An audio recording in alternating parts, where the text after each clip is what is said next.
funciona pelo INSS, né? A gente só trabalha com funcionários da prefeitura, porque não é o INSS. Podcast não é do INSS. Olá, seja muito bem-vindo ao podcast Não é do INSS, o primeiro podcast 100% de RPPS para RPPS. Toda segunda-feira tem episódio novo para você aqui no canal.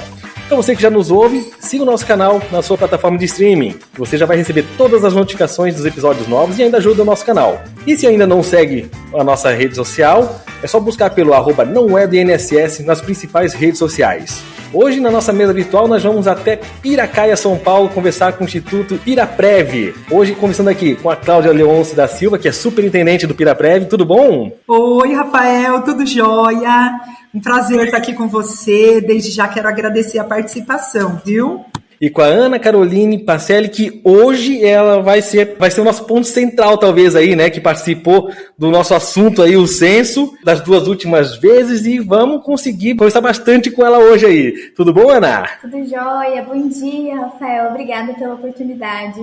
Espero conseguir passar um pouquinho da minha experiência nos dois censos previdenciários que nós realizamos. Maravilha, maravilha. Vamos passar um pouquinho da responsabilidade da Cláudia para a Ana hoje também aí, né? É isso aí. Cláudia, você que é superintendente aí, tá tomando conta aí do Instituto, conta pra gente um pouquinho aí sobre o Instituto de vocês aí, quanto tempo que tá na atividade, quantos são os segurados de vocês aí, afinal, como o pessoal talvez não conheça muito sobre Piracaia, onde é que fica Piracaia aí em São Paulo? Bom, Piracaia fica no interior de São Paulo, é bem próxima da capital, fica 1 horinha de São Paulo. Mas a gente está próximo aí, para quem conhece um pouquinho da região, a gente está próximo de Atibaia, que é uma cidade maior e que é bastante conhecida e fica fácil para localizar. O nosso RPPS, ele existe já há 29 anos, então ele já não é tão bebezinho, né? Então lá em 1994, foi instituído aí o Fundo Municipal de Previdência, essa foi primeiro passo, né? Lá em 2002, então, foi feita a regulamentação do RPPS e em 2008 a criação do Instituto de Previdência já como uma autarquia.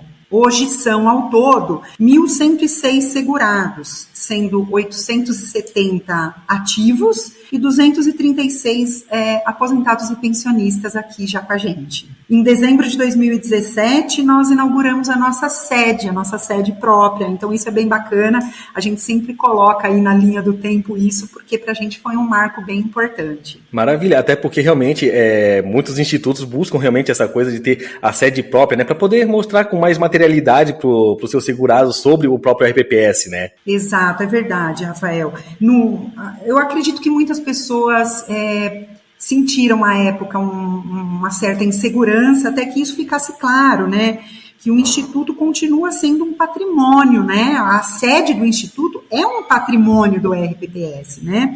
Então, ele tem um valor, ele é mensurado, ele consta como patrimônio do Piraprev, né? É nosso, nós utilizamos o espaço e ele acaba se valorizando, né? Ele é um imóvel nosso. Exatamente, e patrimônio dos segurados também, né? Exato, exatamente. Cláudia, você como superintendente está há quanto tempo aí no Instituto? Bem, eu estou aqui há 3 anos e meio, o gestor anterior ficou aqui desde o início, desde a criação, então ele ficou durante todos esses anos, foi o mesmo gestor. Eu acho que isso foi muito bom para o RPPS, porque a gente sabe que em alguns RPPS essa troca acontece com uma frequência muito grande. É claro que cada pessoa tem um pouco a contribuir, mas em alguns casos isso acaba acontecendo de uma maneira meio atropelada, né? E aí acaba sendo difícil, porque é um querendo mudar. Cada um tem a sua visão, a sua maneira de conduzir, né?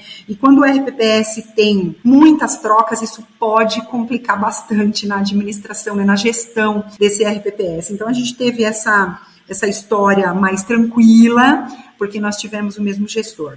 Eu estou aqui, então, há 3 anos e meio, já vai fazer quase 4 anos, daqui 2 meses. Foi muito bacana. Antes eu era da área de saúde, eu fui diretora de saúde por 4 anos. E aí, então, foi um desafio, porque o antigo gestor chegou e me disse: Cláudia, eu estou próximo de me aposentar. eu preciso preparar uma pessoa que possa assumir o RPPS. E aí, então, eu aceitei o desafio e vim para cá. E foi muito interessante porque eu tive que pegar tudo aquilo que eu sabia, né, que era de saúde, e coloquei de lado e comecei a estudar e aprender e me aprofundar no que é o RPPS em todo o universo que cerca, né, os regimes próprios de previdência. Então, assim, foi um desafio, mas valeu muito a pena. Eu estou muito feliz aqui, muito bacana, muito bom.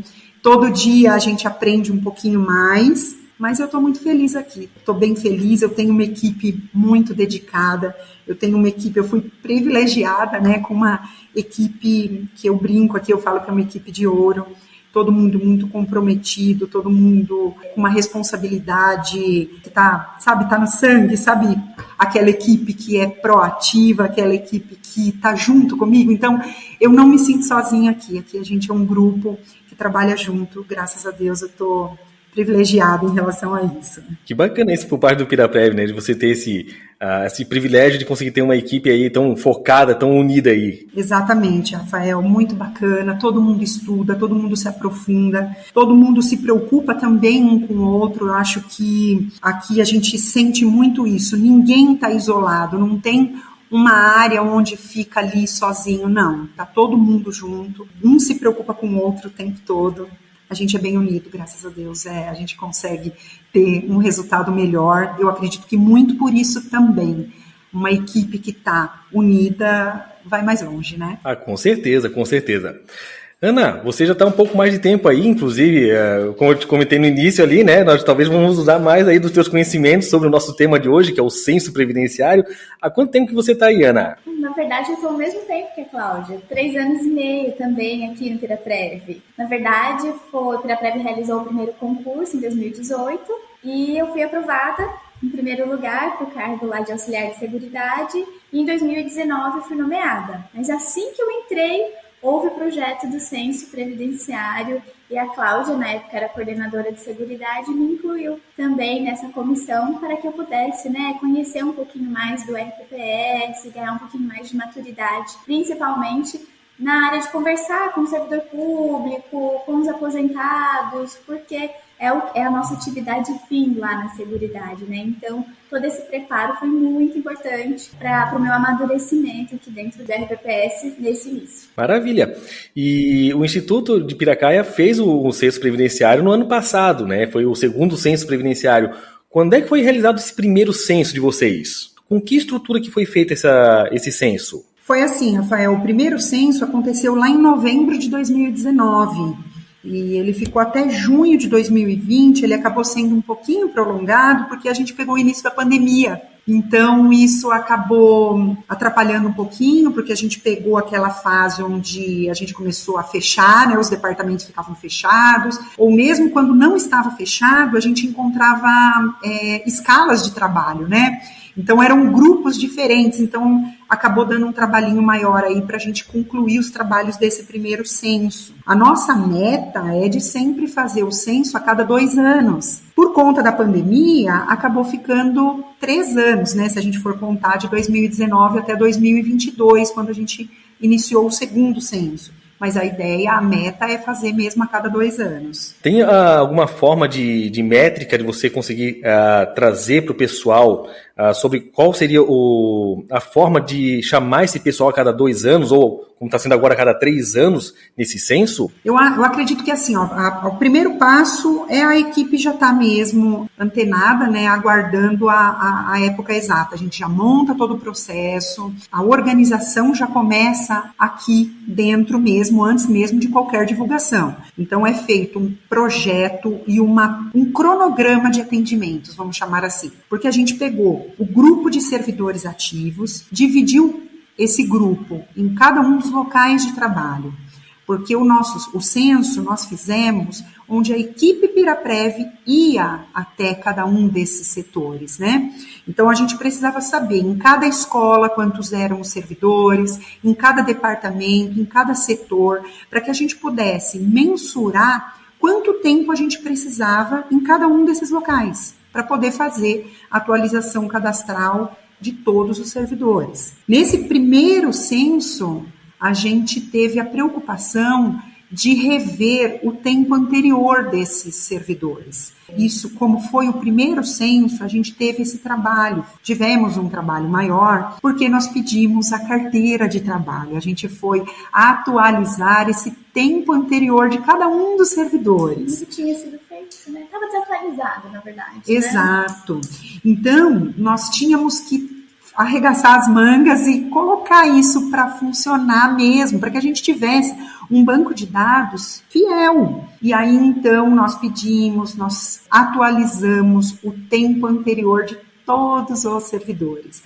Mas, voltando à sua pergunta, o que você perguntou é como é que isso começa. Então, a gente monta o processo aqui, faz esse cronograma, divide em número de dias, certo? Que a gente entende que é suficiente para fazer a atualização cadastral de cada um. O segundo passo é regulamentar isso, né, por meio de um decreto. Então, o prefeito fez um decreto, tornando, inclusive, a realização do censo obrigatória por todos os servidores. E a partir daí a gente começa no que eu entendo que é o principal, que é a divulgação. A gente sabia que sem a divulgação a gente não conseguiria a adesão de todos esses servidores. Então a gente precisava primeiro explicar o que era o censo, por que ele era importante e agir de uma maneira onde isso acontecesse de maneira organizada, para que não atrapalhasse o dia a dia de trabalho de nenhum setor, mas de maneira que a gente fosse até esse departamento e que todos os servidores conseguissem vir até a gente para fazer a sua atualização. Mesmo porque cada um não é demorado, né? Então a gente conseguia fazer isso um por um. Acho que é bacana, eu vou até passar para a Carol daqui a pouco, mas eu vou voltar um pouquinho só na história, só para te contar um dado importante. Lá nesse primeiro censo, como eu disse, eu tinha começado, né, no Piraprev, fazia só poucos meses que eu estava por aqui. Aliás, entre parênteses, eu já sou funcionária da prefeitura há 25 anos já. 25 anos já? 25 anos, exato, mas eu fiquei aí quase 22 anos na saúde, né? Mas o que aconteceu? Quando eu vim para o Piraprev, a gente viu essa necessidade de realizar o censo, nós fizemos uma pesquisa e o valor era muito caro, Rafael, era muito caro para a gente terceirizar esse censo. Para a nossa taxa de administração seria bem pesado, sabe? E aí então eu perguntei, por que não a gente fazer? Por que não a equipe do Piraprev não fazer isso, né? Eu achei bacana porque, como eu já te falei, era uma equipe bem determinada, uma equipe que toparia realmente arregaçar as mangas e ir à luta, né? Para você ter uma ideia. O valor que nós gastamos com o pagamento de jeton dessa comissão foi equivalente a 25% do menor valor que nós tínhamos para uma empresa terceirizada. Então, quer dizer, a gente gastou 1/4 do valor fazendo com a equipe mesmo, e assim foi sucesso, foi muito bacana. O resultado, nós alcançamos o resultado que nós almejamos. Eu vou passar então para a Carol, eu acho que é bacana, para ela falar um pouquinho também de qual é a diferença, o que ela viu de diferença, né, na primeira edição e em relação à segunda. O que ela sentiu, já que ela é a única que fez parte das 2 edições. Exato, até porque realmente vale a pena mesmo a contribuição da Ana aqui, porque, como vocês falaram, né, a primeira edição feita por praticamente 1 ano e meio ali, e essa segunda agora, pelo que eu vi, foi o quê? 3 meses que vocês fizeram de censo, né? Exato, isso mesmo. O primeiro censo durou 6 meses, né? 6 meses ao todo, porque a gente teve que parar por conta da pandemia. Já essa segunda edição foi feito realmente em 3 meses. Tá certo. Então, assim, acho que eu vou contar um pouquinho da minha experiência pessoal, porque eu tinha acabado de entrar no Piraprev. Então, assim, por mais que você estude para concurso, saiba qual é o local que você vai prestar o serviço, quando você entra, você se depara com um mundo completamente diferente. O que é um regime próprio de previdência? Não é o INSS, né? Isso eu acho que essa é a fala que perdurou o censo inteiro, porque a pergunta é todo servidor chegava, é do INSS? Não é do INSS. Então, assim, o primeiro censo eu pude ter esse contato com o regime próprio em si, né? Qual era a essência dele. E foi muito interessante porque nós conseguimos levar o Piraprev bem próximo aos servidores. Então, eles puderam esclarecer dúvidas. Eu pude aprender muito ali, não só com a Cláudia, mas também com os servidores, né? Então, eu tinha acabado de entrar. Então, foi um trabalho nesse primeiro censo que foi realizado, foi bem árduo. Então, assim, não foi tão fácil. Porque houve esse projeto inicial, essa preparação, esse cronograma, e ir até os locais de trabalho e explicar para os servidores. Eles chegavam, mas o que é isso? Então, assim, eu tô falando na linguagem deles, mas o que é isso? O que vocês estão fazendo? Por que vocês querem os meus dados, né? As pessoas hoje têm essa preocupação. Então, a gente tinha ali a paciência de esclarecer o porquê, o que era o RPPS, qual era o objetivo da coleta daqueles dados, e depois que nós mostraríamos o resultado para eles também, né? Por meio de uma audiência pública que a gente divulga a avaliação atuarial. Então, eu aprendi bastante. E também o trabalho ele foi mais significativo por conta da gente lançar no sistema e na tabela da avaliação atuarial esse tempo anterior. Hoje não existe um programa que projeta os dados na avaliação atuarial automaticamente. Nós colocamos 1 a 1. Então, assim, é importante frisar aqui que somos um RPPS considerado de médio porte, mas é pequeno, né? Então, a gente tem um total ali naquela época que tinha 800 servidores. Então, assim, foi um trabalho realizado ali de mão a mão. Então, por isso que ele demorou mais, porque a gente precisou lançar nessa planilha da avaliação atuarial, que é atualizada pela Secretaria todo ano, os dados dos tempos anteriores dos servidores. Já no segundo censo, eu tinha esse projeto pronto. Então, assim, a Cláudia, naquela época, me nomeou a presidente da comissão. Então, antes eu era suplente, era membro, né, e fui para presidente da comissão. Não dirigia naquela época, né, Cláudia? É verdade. Nossa, Piraprev tem um carro. E dessa vez quem foi dirigindo fui eu. E Piracaia, gente, se vocês não sabem, tem muitas escolas que estão na zona rural, que ficam a 20 quilômetros. A nossa cidade, em extensão territorial, ela é gigantesca. É grande. Só que, né, na área construída ela é bem pequenininha, então tem muitos sítios, tem muitos locais de difícil acesso, mas nós fomos até lá com as dificuldades, estrada de terra, mas deu tudo certo. Andando pelos rincões de Piracaia mesmo, né? Exato! Olha, eu não sou de Piracaia, então eu também pude conhecer Piracaia. Então foi muito importante porque eu já tinha aquele projeto pronto do primeiro censo, eu só precisei adaptar para a realidade do ano passado, o número de servidores aumentou bastante, mas a parte de divulgação assim foi bem interessante, a gente frisava a obrigatoriedade com os diretores de cada departamento, pedindo para que eles solicitasse um comparecimento de cada servidor ali por pelo menos 15 minutos. E assim, a pergunta que não queria calar quando todos chegavam na minha frente: quando eu vou me aposentar? Tudo depende dos dados que o senhor vai me passar aqui, né? Exatamente! Então, assim, nós lançamos nesse segundo censo a simulação de aposentadoria. A gente tinha mudado o software previdenciário e dentro desse software tinha esse programa que simulava a aposentadoria. E por conta do primeiro censo, a gente já tinha os dados anteriores dos servidores, então isso foi magnífico. Aí eu até falava pra eles, assim, olha, eu posso falar a data, com certeza, mas você não briga comigo. Eu não tenho culpa se for daqui 10 anos, se for daqui 5 anos. Então, você já quebra o gelo ali, né? Então, assim, foi muito legal, porque eles tiravam dúvidas pessoais e a gente, na medida do possível, tentava responder. E se a gente não, naquele momento, né, não tivesse aquela informação, agendava um horário para eles virem pessoalmente no Piraprev, para que a gente pudesse conversar um pouquinho mais. Então, assim, a facilidade do segundo censo comparado ao primeiro, ela foi muito maior. Porque o primeiro teve todo esse trabalho da Cláudia preparar mesmo o censo como ele seria. E o segundo, querendo ou não, a gente já tinha ali uma prévia do que fazer. Ah, legal isso daí. Então quer dizer que a prefeitura conseguiu dar um bom apoio para vocês, cedendo os servidores ali para fazer realmente a realização do censo, entregar os locais ali para poderem vocês acessarem a eles, para conseguir fazer o censo de vocês. Eles tiveram alguma outra participação nesse sentido? Tanto na parte de divulgação, acredito eu que sim, né?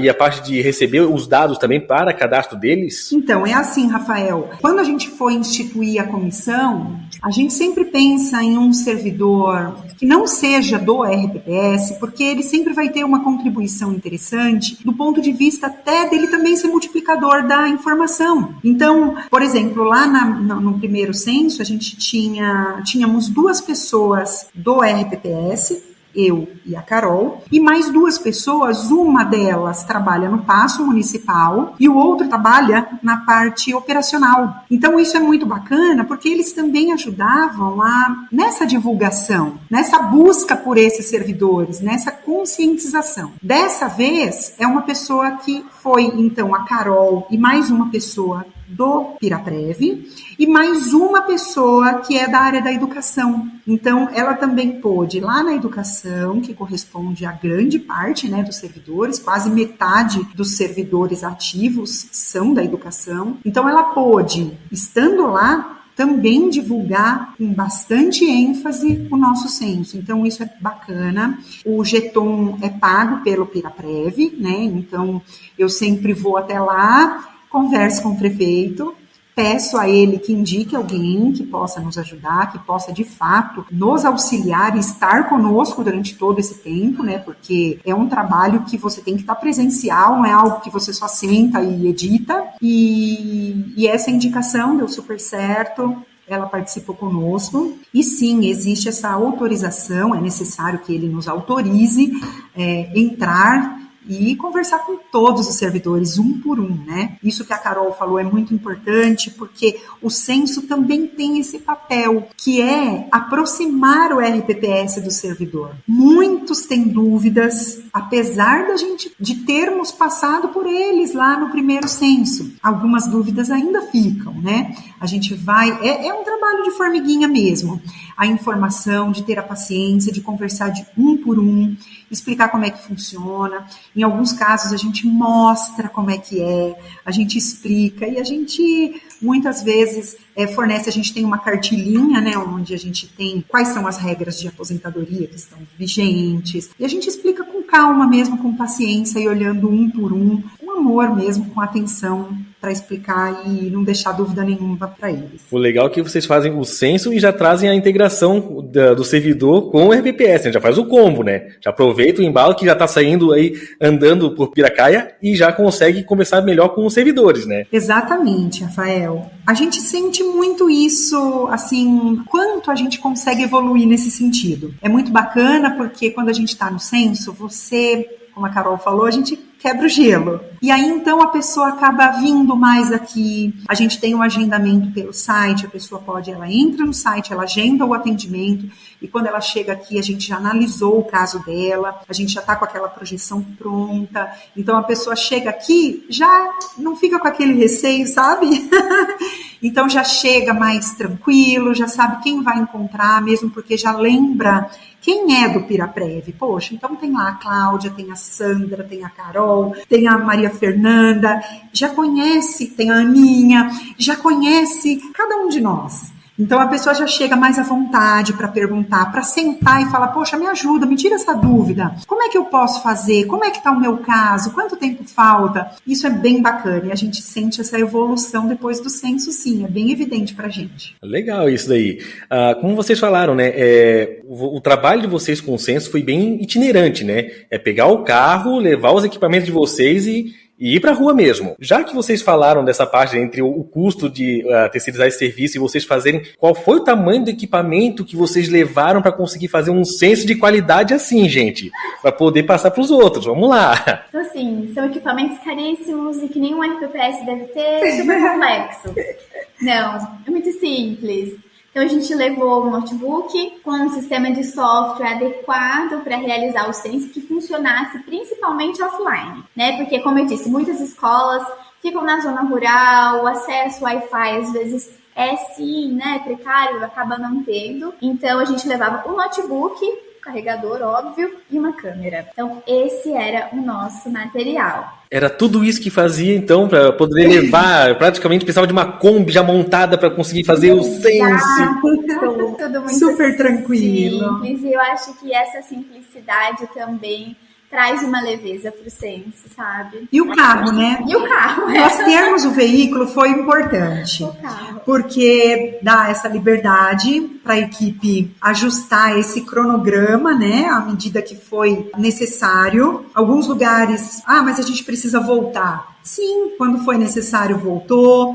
Depois nós ficamos, é importante falar que a gente se preocupou em dar muita flexibilidade também para os servidores. Porque o que poderia acontecer, né, Rafael? A equipe ir fazer uma visita, por exemplo, numa escola que tem 50 servidores e, de repente, eu tenho ali 4, 5 que estão de férias, que estão abonando, que estão de licença médica. Isso poderia acontecer. Então, a gente deixou aberto para que essas pessoas que não estavam nos seus locais de trabalho no dia da visita da comissão do censo, eles poderiam realizar essa atualização no dia seguinte, onde a comissão estivesse. Então, bastava levar os documentos que ele seria atendido. Então, ao longo desses 3 meses, as pessoas puderam realizar. Então, ainda que ela estivesse de férias, estivesse ausente por 30 dias, ela ainda teria a possibilidade de, retornando, de ir lá fazer a sua atualização. E ainda nós tivemos ainda uma preocupação também com alguns casos onde a pessoa poderia, por exemplo, estar de licença não remunerada, por exemplo, que é aquela licença para tratar de interesses particulares.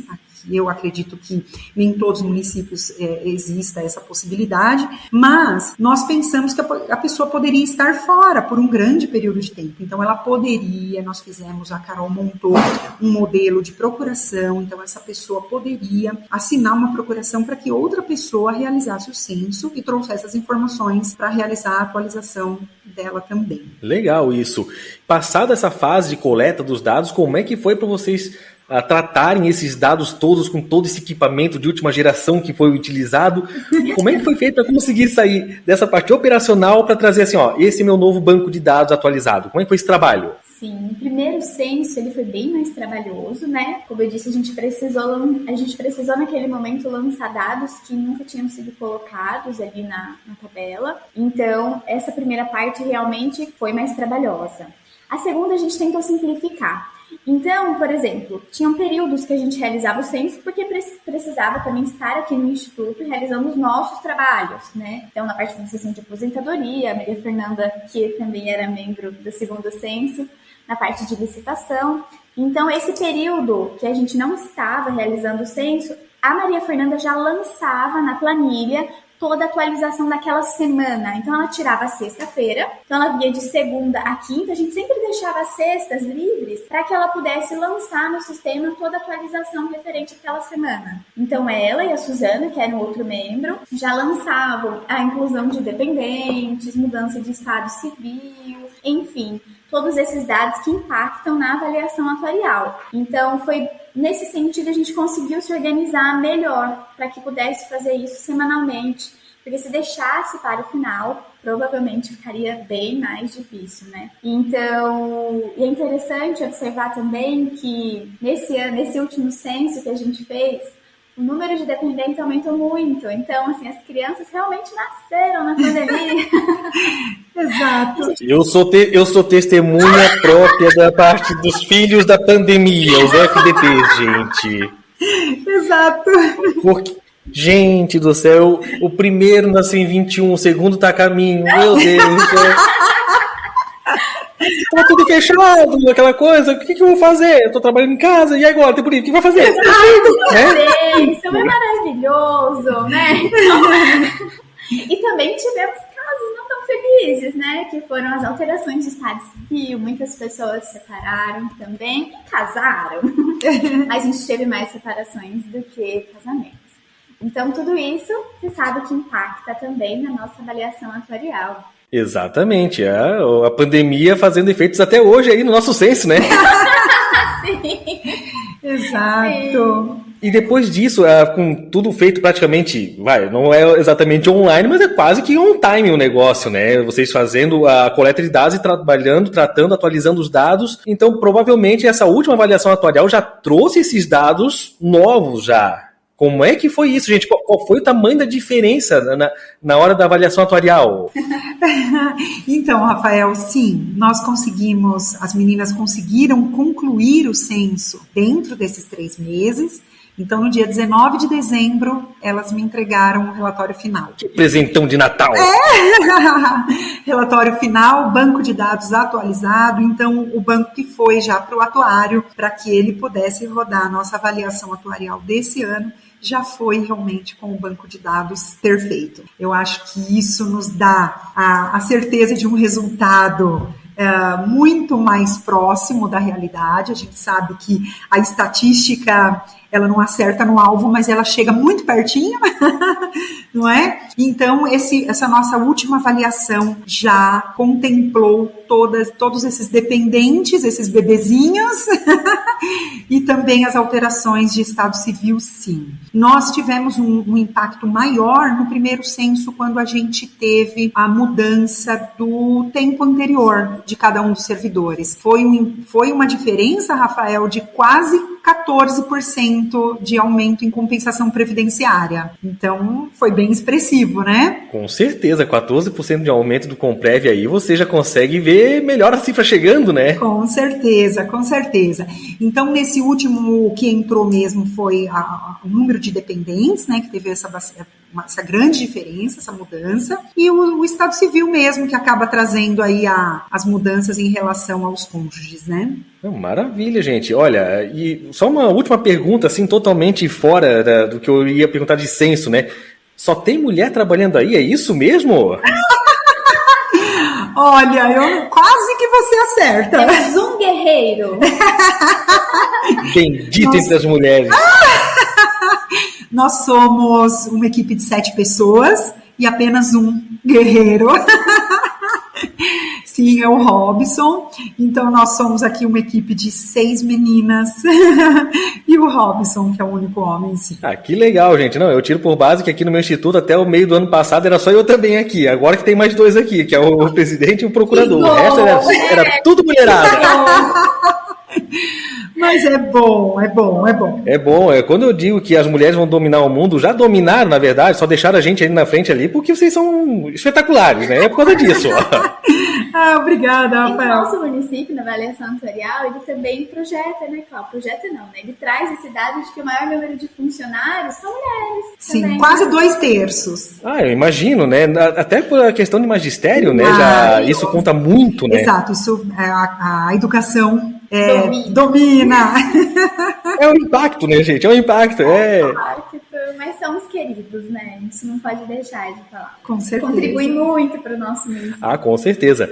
Meninas, queria agradecer muito vocês aí por ter aceitado o convite para conversar com a gente aí, tá? Obrigado aí por esse espaço aí, vocês conseguirem conversar com a gente aqui.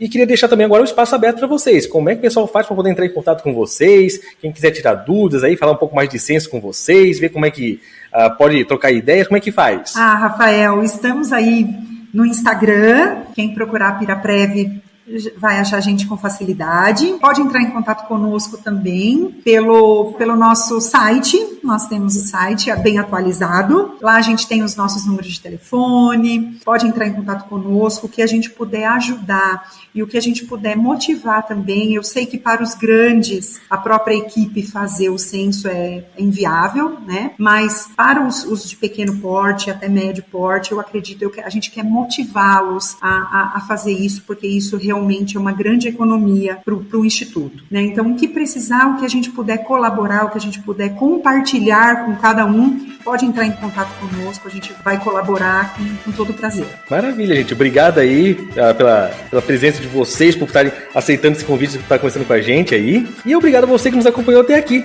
A gente volta semana que vem com mais um episódio inédito. Até mais!